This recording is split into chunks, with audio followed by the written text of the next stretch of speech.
Today we'll be exploring one of the most prestigious universities in Nigeria, and it is no other than the University of Nigeria Nsukka, popularly called UNN.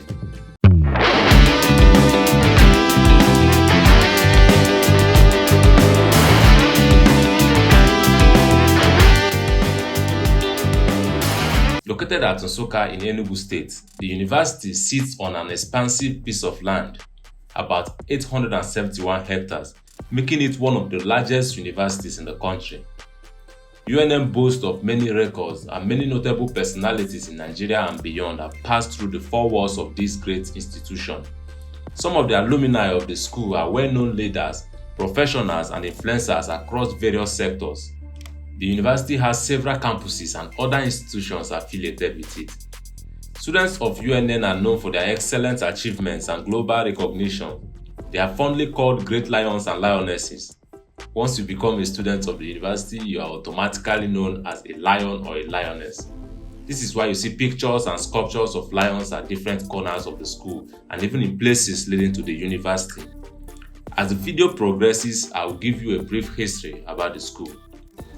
Lions and lionesses, ladies and gentlemen, it is a privilege and honor for me to stand before this distinguished gathering today to deliver this valedictory speech. It is such a pleasure seeing before me young men and women who are ready to take on life's hurdles as we mark the end to a journey that started some 4 or more years ago, depending on course of study, and the beginning of a new chapter towards our future destinations. We all came into this university with different ambitions in mind and with so much enthusiasm. We have all had our unique experiences at the University of Nigeria. First, we probably thought it was fun being addressed as freshmen until the reality of life as undergraduates began to set in. Our journey starts from Total Roundabout, a popular spot in Nsukka, which is just a minute or two away from the university. Even though the school is not currently in session, we were able to meet a student who recently graduated, and she shared her experience during her time in the university. Through her story, we get a clear picture of what it feels like to pass through this school. What better way could there be to explore UNN? Favor SN, Ibanga Favor SN. I'm from Akwa Ibom. I'm from Akwa Ibom or UNN? Anyone? Are you saying my state of origin? Okay. I'm from Akwa Ibom. Yeah, she's proudly from Akwa Ibom. I'm proudly from UNN at the same time. Meet Favor, a graduate of English and Literary Studies in the Faculty of Arts, who got admitted into the school at the age of 15. She was a member of the campus journalist, served as the chief librarian of her department, and also had her internship at Lion FM, a radio station located within the university. Welcome back, beautiful people. It's still your morning show, Cruise Easy, on your interactive radio station, your one and only interactive radio station, Lion FM 91.1. And we're still on. Favor has big dreams and is working really hard to actualize them. Let us hear from her and learn the impact the University of Nigeria had on her from her first day to now as a graduate. I'm curious, how is she feeling as a fresh graduate? Well, I would not necessarily say it's going fine. I'll just say reality is dawning on me that, okay, I've graduated now, and my parent calls will not be so much like to send me money. Like the credits ping pong will not be that much anymore from my parents.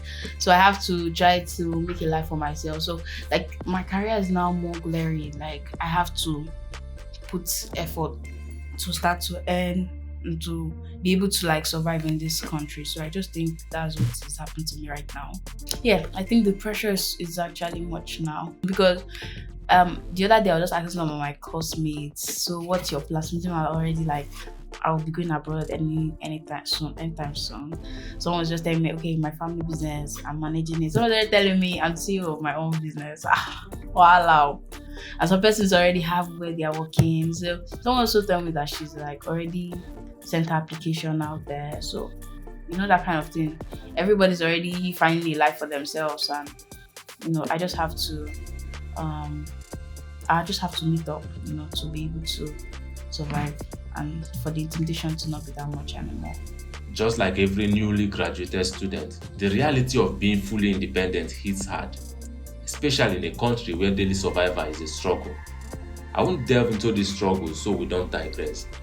But speaking of struggles, what does it really take to be admitted into UNN? What effort must be made? Let's find out.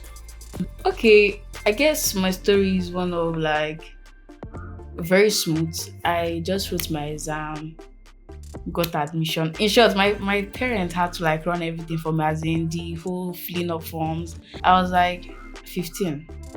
Then I was 15 when I was running around. So yes, I was. So everything just went smoothly. My name came out in the merit list, that kind of thing. I did well. All my exams, what was that exam you write? Post-UNE. Yeah. Like everything just went smoothly. I just got into school. Because of where I come from, there's already an accommodation there. So when I just got into school, I went to where I'm supposed to stay, and I stayed there until I was able to get my own house, like where I was going to stay with my roommate. And my roommate, I just think the whole thing around my admission was one of the smoothest. Sure, I did not really face a lot. I didn't have to pay anyone anything. Got to my dad, they didn't even know anybody here. Why I came to Nsukka, like UNN, was because I searched on my DJAM portal and I asked what's the best school for my course, English and Literary Studies. And UNN was what came out first, then second, Unizik. I also checked Google, UNN first, Unizik second. So my parents were like, should I go to Unizik or UNN? So my dad now had the upper hand, and that's why I came to UNN. And I also had like a relative who was already a student here. So everything was quite smooth for me, sure. For someone her age stepping into a new phase of life, Favour seems to have made some important decisions on her own. This is unusual in many cases because most people are still unsure of what they want at that stage of their lives.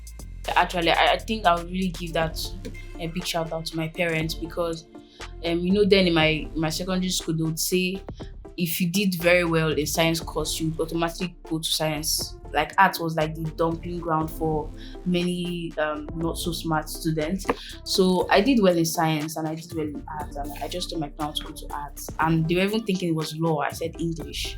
So I don't know, they did not really fight with me that much, just let me do my thing, and I'm really, really grateful for that because, from where I come from, my church already has a private school, and there was a man there that was like, okay, there's something I'm going to do, like this JUPEP program, and then I'll enter second year immediately. So, like, there was already like plans to go to that other place, but I was like, I don't want to like be within that circle or where I've been growing, like where I grew up from. And there's no change. I needed to experience what it really means to be out of all of these comforts and whatnot. But yeah, that's why I came to UNN. But I would just to say, since the way I came to was like my church accommodation, so the people I was still going to ask for help or anything were still like my church people I knew about. Like there was no much chaos like that here, for real. Everything, I was just still around that circle of comfort. I was just still in my comfort zone from my first year. That's what I would say. I think the experience was getting to be appointed as my departmental librarian. Yes, it was the way it's done. When you're appointed as a librarian first year, you would be the librarian till you graduate. So when you enter final year, you now become the chief librarian. So there's nothing new to you by the time you become a chief librarian. It's not like a big school post where you would come in and you're now getting to probably you spend the first semester trying to understand the terrain. So yeah, you should already like know what you're doing. So I think applying and then the interview that was done, that was for me yes, you have to apply as an appointment. When you apply and they see that you merit it, they would now induct you into the circle.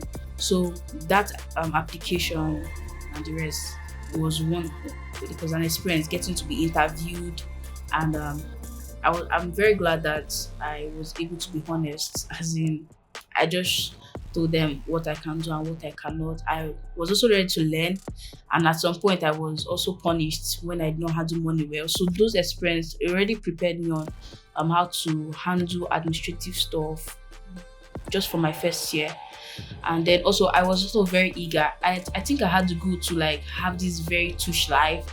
I wanted to be like a star in politics, a star in my academics, a star in my church, everything. So I was already going out when the class rep position came out. I went out for it. I lost. When the financial sec came out, I went out for it. I lost. Like I think I went out for up to 3 positions and I lost.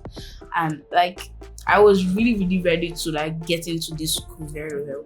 I felt very bad though. I had to call my parents and like, now reporting to them that how will I lose this class rep position, because when I came in, I started going to lecturers to ask for timetable. I opened a group for my classmates to join. I just started doing things that the class rep things, and then I don't get it. And I knew someone that was already in politics. So I now asked her, how has she ever lost any position that she vied for? How did it feel? She was like, I just think it's normal to lose. When you're coming to this type of thing, it's either you lose or you win. So you should be prepared for any. And I'm grateful that I did not get that role.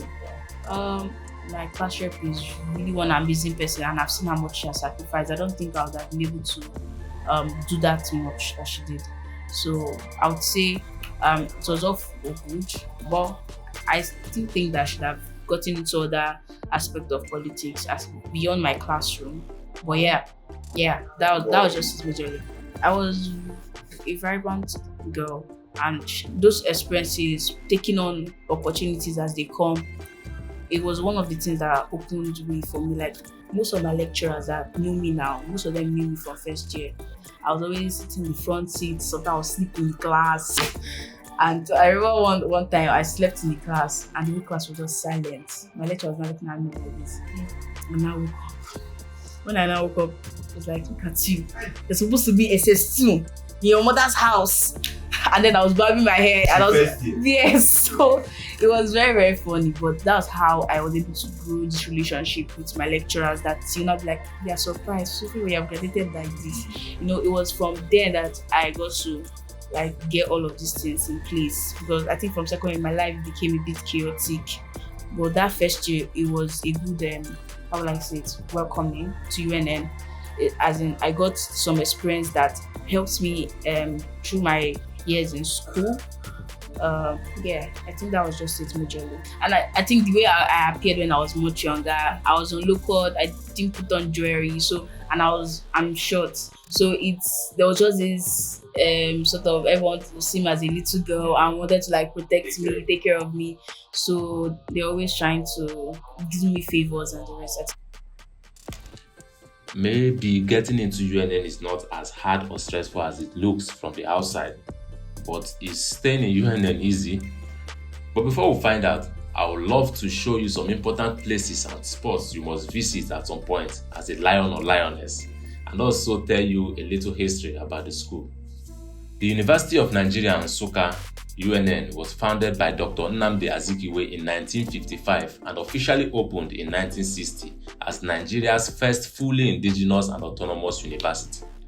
Modeled after the American educational system, it was created to promote intellectual freedom and restore African dignity, reflected in its motto, to restore the dignity of man.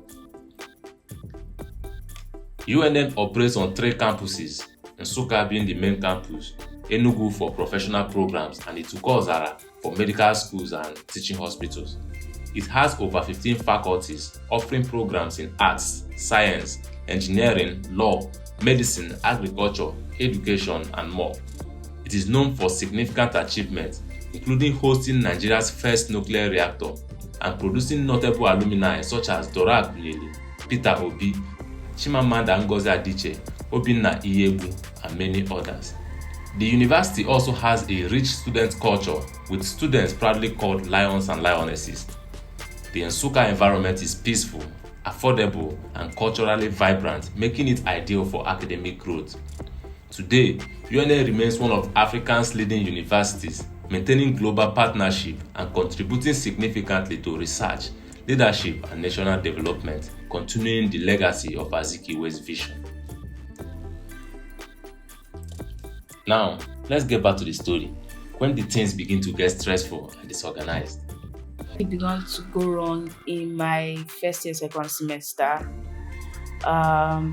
I began to understand what it means to be outside of where I came from. Let me start from the fact that, my background is very religious, and it showed in everything I did, from my appearance to the way I speak, to what I like, the people I go around. So, and now I'm trying to aim for success. I'm trying to get as much opportunities as I can get. I'm trying to make a life like for myself from school. And I'm met with this barrier of not being able to fully like resonate with these persons I'm trying to learn from. Okay, for example, now my classmates that don't come from my background, my religion or whatnot. Okay, I'm not say my religion, but my denomination. And they are very smart, and I want to be among them, but we cannot just be all serious throughout the time. So there are some things they would say, they would do. There's a way they are going to talk about me that I would feel, oh, I was just getting to like, how will I say it? There was just this loss of how am I even going to say it now? Yes, I got in contact with them and I realized that these guys are not like completely what I'm told about them. They are like, they've got stories, they've got their own experiences that probably shaped why they're like this today or something. Yes, from what I knew them to like what they would tell, okay, stay away from these guys are terrible, and these guys are very smart, especially in what I wanted to do. So I think it took me a while to let me say I've not completely gotten rid of where I came from and some of my ideas about other persons, but then to really find that stable ground in getting what I want from these guys and still try to please where I come from, it was really very how will I say it? It was shaky for me doing that. But that was like not the crux of the matter. It was that I was dealing with some stuff then. I was not so focused from my first semester. I think it was because I did so in my first semester, like extremely well, and so probably it entered my head, and then I lost focus of where I was going to. And I think also this trying to find my place in society and still trying to like not let I don't want people from where I came from to feel that okay, I'm rebellious, that kind of thing. So trying to like attend to both of them was not so very easy for me then. Well, is that supposed to be what would make me to have so much chaos? No. And I was still very young, so I don't think I would have gotten that attention, because from the way I dress, you would not even want to like see me like that. Like there'll just be these eyes always watching me. Favor, you don't they change, that's everything. Calling me, advising me, calling me, all of this stuff. I was just this wild girl. Like just do anything. I like to talk a lot, talk anyhow. I could enter any place. I don't feel ashamed. Like I don't even care about who you are or not. Like I can just talk to you, do anything. Like I don't know. Like this type of, I could eat on the road. I could laugh anyhow on the road. Exactly. I was just very carefree. And I'm getting to this world where it was like, people, that's not how girls behave. That's not how you're supposed to do things. And then that sort of consciousness now came in. I could not just do things I wanted to, like I did normally, without feeling guilty at the end of the day or something like that. So I think that was one very memory that I don't think I would ever lose, because sometimes like now if my slippers caught, I will not be feeling ashamed trying to find a cobbler as quick as possible. I would remove the two of them and I'll walk on the road to where I'm going to. I don't give a damn about who you are. I say I don't care then. Like I would just this time I entered into an office. Like I think that was like my HOD's office or one general office like that people don't normally enter. Like I went in there and I told Mama I want to charge my phone. Don't have light, and I charged my phone. Someone that came in, I was like, "Hey, did you seriously enter this place? As in how, why, where?" And I was like, "I don't even know." And then I could just enter bus, whether I have money on me or not. I'll enter, and if I find that I don't have money, I'll tell the person, "I don't have money. Anybody close to me, I don't have money. Pay for something like that." Wow. You had audacity. Like, I'm telling you, Or and the was it person, just shamelessness? I don't know what it was, but the person who paid for me. So as I said, like getting to understand that that's not how things work. I wanna say, okay, I don't have money yet. Please, will you pay for me? Let me transfer this. Someone also don't look like, okay, don't worry. Yeah. And okay, I remember one time one of the shuttle driver now decided to pay for me, and I was not asking him, sir, if you pay for me now, what do you want from me? Ah!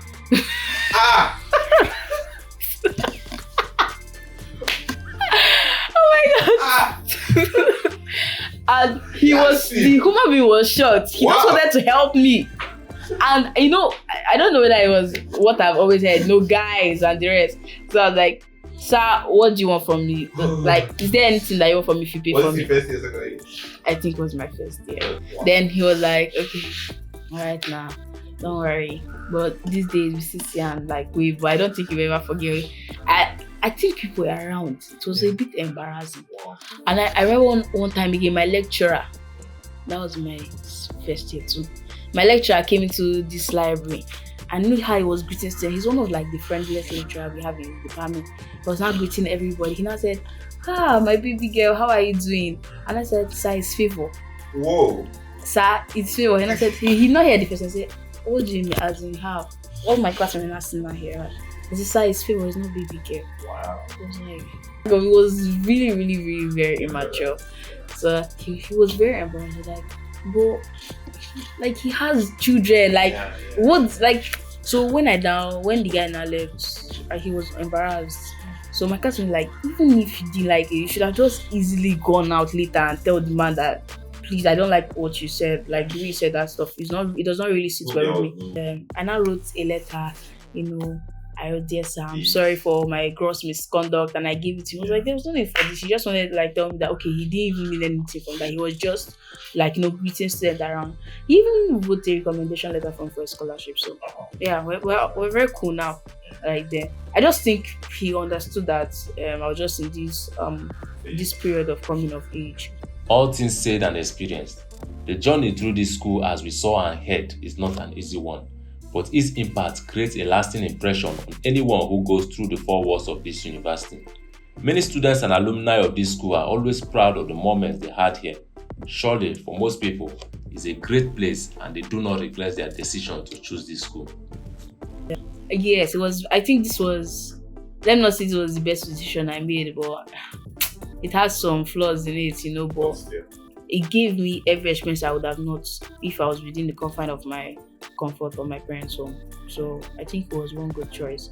Yeah. Okay, third year was like the easiest. Third year was the coolest time for me because I understood my weakness. I knew what to make up for it. I joined some organizations. I met really cool persons that were already where I was going to.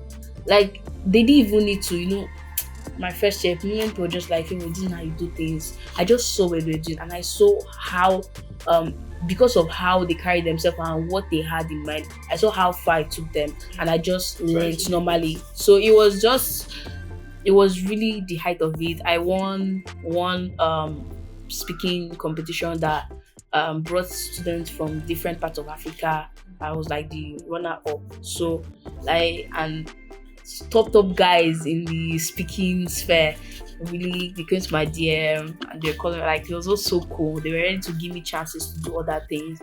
I joined some other organization that really made me understand things. I began to get rejection mails. I understood what it means to get into my career. It was when I also met I met a lot of very smart persons then. Yes, in my third year. Like, I met them and I knew how to speak to them now. I was no more that sort of there was no this clash of interest, as in I knew what I wanted from them. And then my courses, which I just had to do 6 courses. It was and I did very well in them. So my third year was like my star era. So, and then that's when I began to get people who liked what I was doing. That kind of, when you reach that stage where people are coming to meet you to advise them on things. I was just at that point where everything was going well. I understood where I was weak at. And from that time, like I just began to take on as much opportunities as I could. I'd made mistake in my second year. There were sometimes I missed things and then I learned from it. Like, so this third year was just a time to implement them. Then my final year I started seeing results. So that was just how it happened. I still feel, I tell people I wish I was in third year. Now I wish I had not graduated. Oh my god. Like I met so much successful persons just on campus. And they did all of those things from the effort they had put in earlier years. So I wish that I was in this period where I'm not putting, like, as I'm putting the effort, I'm getting results. Like now, I'm seeing result of what I had done over like the past 3 sections. Yes. So I just feel that I should gain more results than the ones I've just gotten so far if I had more time, that kind of thing. So one of the things I would change is my circle of friends, my circle, let me just say my circle, where I began to meet people who are co-orientated and all of those things were like more in my third year.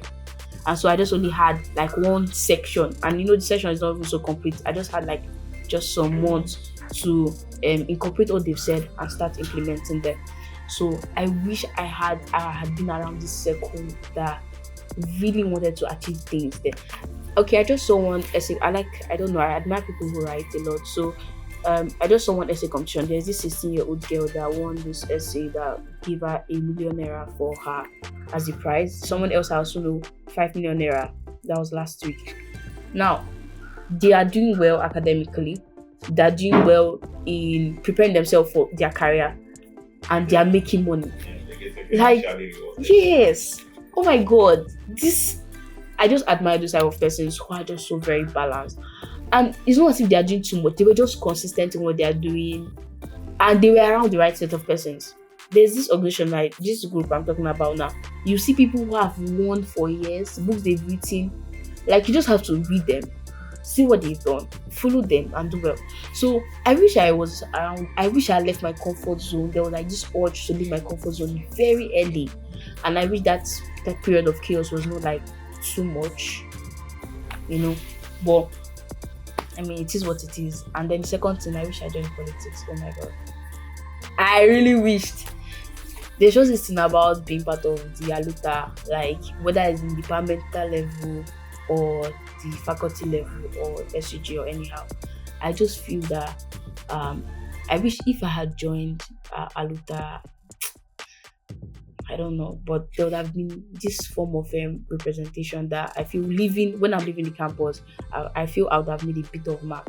There's this one of my class rep in education. I really admire that guy because he's the class rep, but he joined student politics and he built this milestone where when you under it, you see his name as the person that installed it. Until this school has an earthquake, that thing will never remove. I am interested in matters of people. I debate about it a lot and the rest. But I wish I was in that system because I criticize some of our leaders, but you're not there. So that's just one thing that would, remove you from being a voice that should be heard. So if I had been there and I understand what it means to be in their shoes and I'm criticizing them, fully they can understand, okay, you understand how the game is played and you were able to like bring up this constructive criticism. But when you're not there, you don't even know what is happening. Okay, the advice I would give is that if your instinct tells you can make a change, just do it. Don't allow anybody to derail you from doing, don't allow anybody to talk you out of doing, just go into it. It's not wrong for you to make mistakes. It's not wrong for you to say, okay, so my choices were not the best. You're just human. You cannot have everything perfect. So go into it and okay, you went into it and it was a bad decision and come out. So I just feel whatever it is that you feel, because when I came into school, this was part of an agenda that I wanted to accomplish and I did not. So I don't even know what I could have achieved or what I could not have achieved because I never went into it. So just do whatever it is that you feel like you want to do. I just think like that's the best. And another thing, please, okay, stay among the circle. just get to meet people. See, no matter what, wherever I come from, say your religion or whatnot. See, some of the persons who have helped me today are from a different, complete religion and background. But I just knew what I wanted from them. Okay, this aspect. Just focus on what you want for them and tolerate the other things that you don't from them. These are differences, and this world is only colored by variety. And that brings us to the end of today's journey through the University of Nigeria, Nsukka. I hope you enjoyed walking through the campus with me, discovering its unique spots and hearing first-hand experiences that truly reflects what life in UNM feels like. Every corner of this school carries a story, a memory, and an impact that shapes the lions and lionesses who pass through it. If you love explorations like these and want to see more universities, cultures, and real-life experiences from across Nigeria and beyond, then make sure you subscribe to the channel. Don't forget to like the video, drop a comment, and let me know which place you would love me to explore next. Your engagement motivates me and helps the channel grow so I can keep bringing you inspiring and authentic content. Thank you so much for watching, and until next time, keep exploring, keep learning, and stay curious. My name is Thank God, and this is SY Times.